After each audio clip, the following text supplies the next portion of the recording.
بسم اللہ الرحمن الرحیم. میں ہوں اے آر خان اور آپ دیکھ رہے ہیں WD سوشل الرٹ. تعلیم کسی بھی قوم کی تعمیر و ترقی کے لیے ریڑھ کی ہڈی کی حیثیت رکھتی ہے. ترقی یافتہ اور ترقی پذیر ممالک صرف تعلیم کے بل بوتے پر ہیں. معاشی، سیاسی، معاشرتی حالات کا انحصار تعلیم پر ہے. تعلیم کا معیار اعلیٰ ہو تو ملک ترقی کرے گا، اور اگر تعلیم کا معیار اعلیٰ نہ ہو تو ملک مسائل کا گھر بن جائے گا.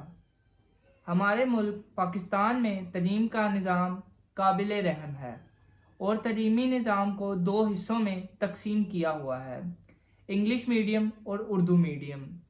اسی طرح تعلیمی درسگاہیں بھی تقسیم ہیں: گورنمنٹ سکولز، کالجز، یونیورسٹیز اور private schools, colleges, universities. Dual نظام تعلیم کو ابتدا سے ہی بے مقصد بنا دیتا ہے. امیری غریبی کا فرق معصوم ذہنوں میں تعلیمی درسگاہوں سے ہی پختہ دیا جاتا ہے. پرائیویٹ سکولز، کالجز، یونیورسٹیز میں تعلیم کو فروخت کیا جا رہا ہے اور غریب طالب علم تعلیم کو خرید نہیں سکتے. اس لیے گورنمنٹ سکولز، کالجز اور یونیورسٹیز میں تعلیم حاصل کرنے پر مجبور ہیں. سرکاری سکولز میں طلباء کو بہت زیادہ مشکلات کا سامنا کرنا پڑتا ہے.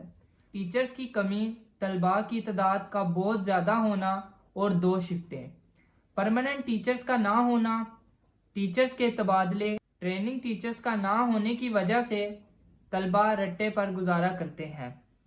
نصاب میں رد و بدل، ٹیچرز کی عدم دلچسپی.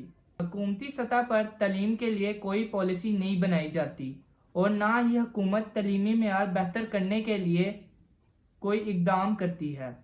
ان سب مسائل کا سامنا طالب علم کو کرنا پڑتا ہے اور طالب علم کو ہی نااہل سمجھا جاتا ہے.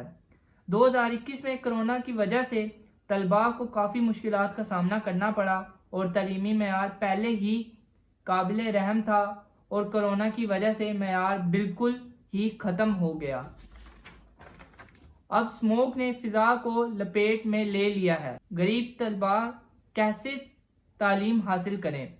میری حکومت وقت سے پرزور اپیل ہے کہ تعلیمی معیار کو بہتر کرنے کے لیے حکومت پالیسیز بنائے، سرکاری سکولز پر توجہ دے، اور قدرتی آفات میں سکولز بند کرنے پڑتے ہیں تو آن لائن پڑھائی کا نظام کریں تاکہ طالب علم کا قیمتی وقت ضائع نہ ہو. غریب طالب علم کافی پریشان ہے کہ سرکاری سکولز کو پرائیویٹ کر دیا جائے گا اور طالب علم سے 2000 فیس وصول کی جائے گی، جس کی وجہ سے غریب طالب علم تعلیم حاصل نہ کر سکے گا اور ان کا مستقبل تباہ و برباد ہو جائے گا. میری وزیر اعظم، صدر پاکستان اور وزیر اعلیٰ پنجاب سے درخواست ہے کہ غریب طالب علم کو تعلیم سے محروم نہ کریں، سرکاری سکولز کو پرائیویٹ نہ کریں. مجھے سپورٹ کرنے کے لیے میرے چینل کو سبسکرائب اور بیل آئیکن کو پریس کریں. شکریہ.